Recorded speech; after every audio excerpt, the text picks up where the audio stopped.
If only British Columbia switched just their basic transportation to electric, BC would need 9 new Site C dams. 9 of them. Government's backed us into a corner. They're punishing us with the carbon tax, and there's no alternative. All right, everyone, you're listening to the Canadian Taxpayers Podcast. I'm Franco Terrazzano, holding down the fort in the swamp, aka Mordor, aka Ottawa. And I'm here with my friend and colleague, Chris Sims. She is our Alberta director, holding down the fort in Wildrose country. Hey, let's get right into it. You and I just published an op-ed in the Sun newspaper chain about the carbon tax. We talk about the carbon tax all the time, in particular, how it hammers us every time we go to fuel up our cars on the way to work. But you know what? Winter is around the corner in some places, your neck of the woods. It's here. And guess what? It's also going to punish us when we need to heat our homes. So Simmer, let's walk us through the cost of the carbon tax on our heating bills. Yeah, we really have to do that. One of the things, I love many things about the Canadian Taxpayers Federation, but one of the things I love most is that our supporters email us and we email them back. It's a two-way street, a very good relationship. And they actually email us their heating bills, like their energy bills, especially in the wintertime, to show us exactly what we're paying and what they're paying in the carbon tax. And then what I did with them, so I took propane, furnace oil, natural gas, and then I did the numbers on how much they're paying in the carbon tax. And you're right. We're here in Lethbridge and it's minus 21 outside right now. It is bloody cold without the wind chill. Lots of snow on the ground. So winter is already here. Yeah. And look, when we talk about the carbon tax, not only do we have to consider what we're paying right now, but also that the government is more than tripling the carbon tax. Exactly. So let's get right into it. The current federal carbon tax, we're leaving British Columbia out of this because they're a basket case. Okay. So the current federal carbon tax is charged on fuels such as natural gas, propane, and furnace oil. Those are the 3 main things that people use to heat their homes in the winter that have carbon taxes attached to them. And again, this is not an option. People can't opt in and out of heating their home, even if they were, some weird, rugged northern person. Your pipes will literally burst and you'll ruin your house. So you have to use fuels. What I found interesting is that a lot of people still use propane and furnace oil. Most of us, as far as, an oil and gas goes, most of us do use natural gas, but that requires a lot of infrastructure, right? There's a lot of civilization that goes into that. If you're living rural, you need to have your fuel literally trucked to you. So you're still using things like propane and furnace oil. All of these fuels, carry a carbon tax. So let's look at the prices. Natural gas has a carbon tax of 9.8 cents per cubic meter. Propane is hit with a carbon tax of 7.7 cents per liter. That's how they measure it out. Furnace oil is a big one, 15.9 cents per liter carbon tax. So all of this adds up. A family up in northern Alberta, like I said, they sent us a copy of their bill. I looked at it myself. They're using natural gas. Now they're up north. They're up past Edmonton. Okay, so it's bloody Arctic wasteland up there. Very cold. They used 850 cubic meters of natural gas in one cold winter month. Their carbon tax bill was $83, Franco, just for the carbon tax for that month. Yeah. And now I know that's a big bill, but boy, oh boy, we got bigger ones. I did not pick the biggest one. So that's a lot of money to be spending. A little over next to us here in Saskatchewan, family sent us their monthly bill for propane. And they had about 1,000 liters of propane delivered. One of those big trucks come in, they attach it. Actually have a propane handling license, so this is kind of fun. And they fill up the tanks. So they got 1,000 liters. The carbon tax bill on that for 1 month was $77. Okay. Now, an Ottawa area family, they sent us their furnace oil bill. They get it delivered every 2 weeks. I was actually a little bit surprised that they're still using furnace oil, but I'm guessing it's probably out near Lanark or something like that. They got 222 liters, cost them $35 in the carbon tax. But again, remember, that's every 2 weeks. Do the math. That's around $70. So from December to March, around there, it would cost them around $280 in the carbon tax just to heat their home right now. People don't have that money. No, like people don't have that cash lying around. Something I don't think people in their Ottawa bubble understand. And, I was also surprised, speaking of Ottawa, to see the furnace oil in the Ottawa area. I thought that was more of an Atlantic Canada thing to heat your home. So I guess it goes to show, there isn't really a one size fits all in terms of people's, just people's lives, right? Not everyone lives in that small 400 square foot condo with piped in gas heating in downtown Ottawa. Not everyone, but not everyone, you know what I mean? Not everyone. I mean, here's always what we're trying to get across to these out of touch politicians who live in their bubble. Look, some people need to heat their homes, their larger homes, regardless of where you might live. And just because you do have a home, it doesn't mean you're some type of money bags. No. I mean, so many average people who've worked their whole lives to save and have bought a home for their family, well, they require to heat their homes during these cold winter months. Yeah. Many people require to drive from Port Hope to Richmond Hill to get to work. They need gasoline. And what the carbon tax is doing on gasoline, on transportation fuel, but also on what we use to heat our homes, is it's punishing Canadians for the necessities of life. Yeah, you nailed it there. And we use the word punishment in pretty much all of our articles for a really good reason. We use it on purpose because that is what the feds classify it as. So for folks who aren't in our weird world of politics and economics and all that stuff, these laws just don't spring out of Ottawa, okay? They don't just, fall out of the mind of the prime minister one day. These are policies that are worked on by human beings. They're often in, lobby firms and strategy firms or academic enclaves. And these ideas come from somewhere, and they're made up by teams of policy people. Then they get worked on and poured into legislation, okay? And then they go through the committee process and they go through the House of Commons, all that stuff. They come from people. That's how Ottawa works, okay? If you've got influence or not, if you've got that staffer job or not, that's how Ottawa works.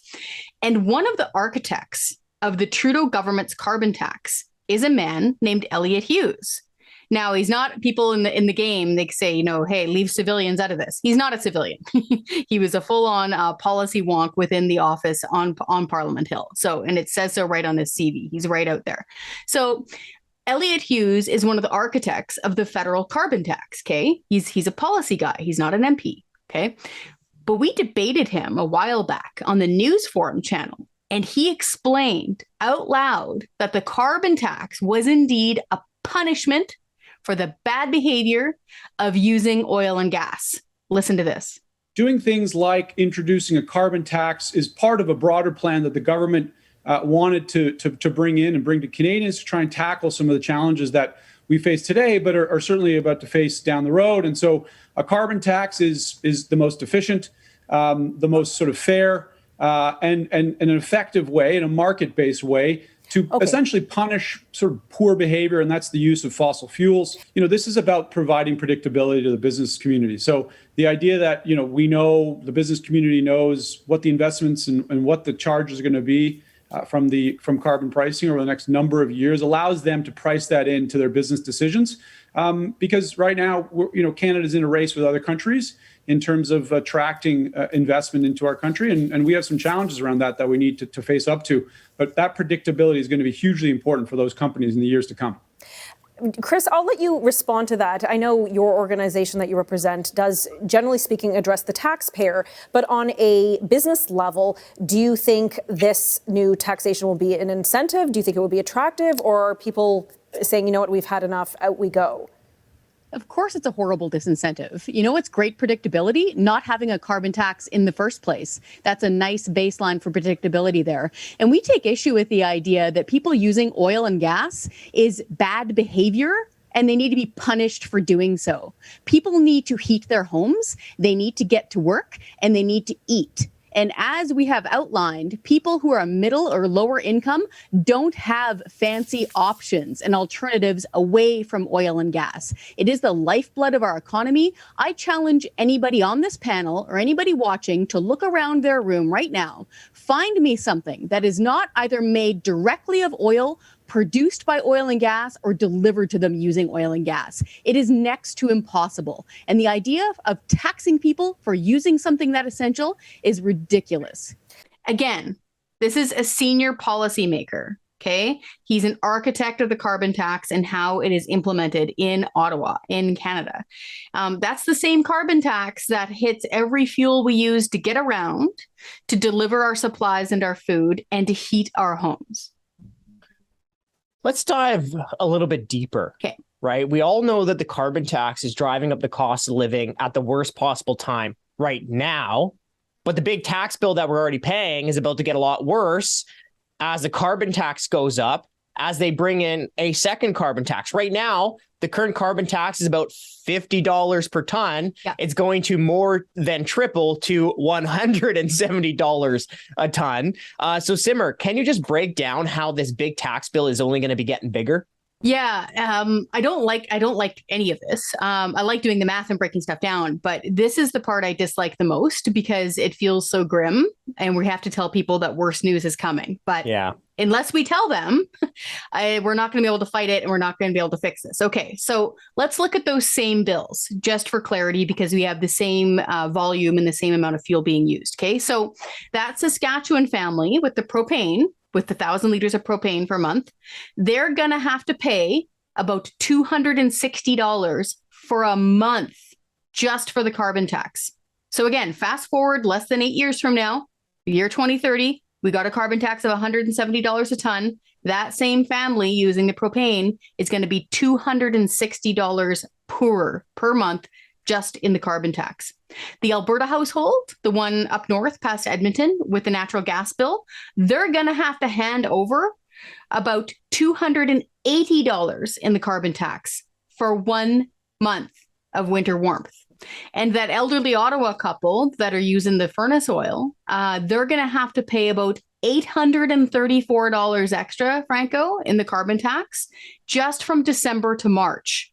Okay. And we know you need to heat your house between those times too. So these are shockingly high costs for everyday working Canadians to have to bear just to stay warm in the wintertime. You know, let me just jump in here because in my head, I can hear my neighbor in my downtown Ottawa condo, apartment, I should say, shrieking, "What about the rebate? What about the rebate?" Okay, let's talk about the rebate. Okay, because the government likes to claim that Canadian households are going to be made better off with the rebate. No. The Parliamentary Budget Officer, the government's own independent, nonpartisan budget watchdog, shows that the government is using magic math. Okay, according to the Parliamentary Budget Officer, the average household in Canada, the carbon tax will cost the average household in Canada anywhere between $299 all the way up to $671, depending on what province you live in, even after the rebate. Okay, so let me break it down for you, Simmer, and for my mom, who both of you live right down the street in Lethbridge.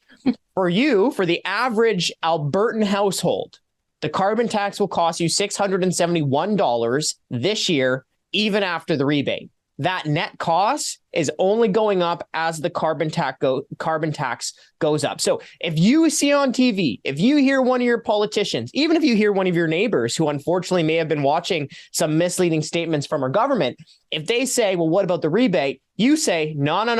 The government's own independent budget watchdog shows that even with the rebate, the average family is still out hundreds of dollars this year because of the carbon tax, and that bill is only going up. Yeah. Absolutely. And you'll hear cabinet ministers still saying out loud with their face, like unashamedly, hey, you get more than you pay in. That's just not true. Like mathematically, that is not true. And so folks really need to push back on this. And this is where I think we really need to accept reality here. We also need to push back on the fact that those same sort of talking heads, whether they be well-meaning or not, that we'll hear quite often, will say things like, oh, well, you get back more in the rebates. Wrong. Absolutely not true.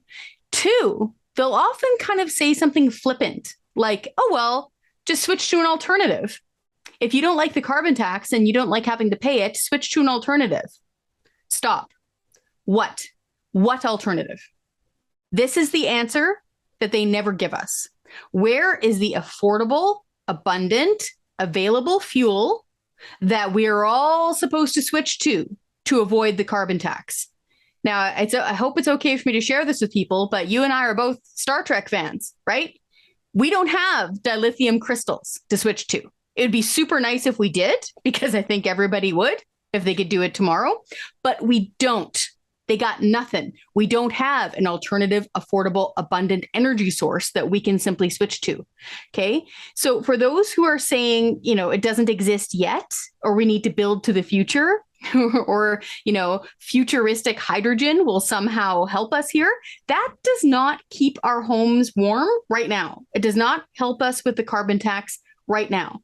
Let's even go through the alternatives that we have right now. Okay. Solar and wind, super expensive, unreliable, nearly non-existent. Okay. Nuclear power, which has some promise to it, especially modular nuclear, it's not available for a lot of people across Canada. That takes a lot of time to build that infrastructure. And home heating with hydroelectric power. So say you were in British Columbia or Quebec and you use hydroelectric power to run your baseboard heating, most people can't afford that, even at current electricity rates. Okay. So the point is that the government is heaping on punishment for people who are doing, the terrible sin of keeping themselves warm in the winter, something that's essential for their lives, but they have nowhere to go. They don't have the alternative to switch to. And that's what's really unfair here.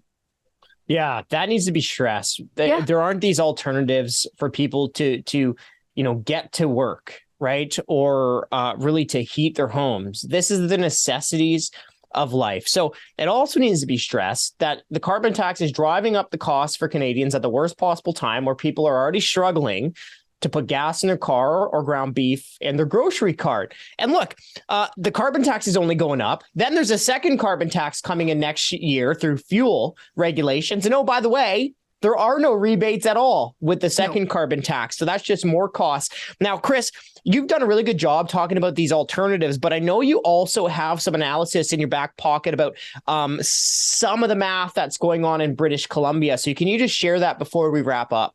Yeah, and this is something that needs much more attention. And it's along the same lines of what we just said, of where do you want us to go? What alternative energy? What switch do we all need to flip here, according to the government, to avoid the punishment of the carbon tax? Blank out. They have nothing. They can't say anything. Along those same lines, do a thought process right now, and I'll use British Columbia as an example, okay? Because they have the highest carbon taxes in all of North America. Most of the government is trying to push people to electrify everything, and most of their electricity comes from hydroelectric dams, which most people think is green energy. You have some extremists that say it's not, but whatever. So let's just use them as a thought experiment. Blair King is an energy analyst, really smart guy. He lives in Langley, okay? He did the math on this a few years ago. If only British Columbia switched just their basic transportation, so not including industry, personal transportation, and bare minimum home heating, like keeping the pipes from bursting home heating, to electric, BC would need 9 new Site C dams. 9 of them. For people who don't understand how big the Site C dam project is, the reason why it's called Site C is because it's the third big dam. Okay. W.A.C. Bennett back in the 50s and 60s envisioned this dam being built, and they called it Site C for that reason. The approval process for one dam of this magnitude takes around 20 years, and we're still years away from being able to plug that thing into the grid here. We would need 9 brand new ones tomorrow if everyone switched their personal vehicles and just their bare bones home heating to electricity. That's just in BC. The point here is we got nowhere to go. Government's backed us into a corner. They're punishing us with the carbon tax, and there's no alternative. Simmer, great points. You summed it up perfectly. So with that, everybody, look, there's a few things you could do right now because we do have to keep holding our politicians accountable. We can't just gab about the cost. So a few things you could do is, look, Simmer took the lead on an article that we published in the Sun newspaper chain. We'll include that op-ed in the show notes. Please give it a read and share it with your friends and family. The second thing you guys can do out there in the ether listening to us gab is, hey, next time you get your home heating bill, take a photo, send it to your member of parliament. Even a backbencher, while collecting dust, is also collecting a paycheck that is close to $200,000 a year. So they can get off their butts and they can fix the problem. And step one in fixing the problem is scrapping the carbon tax.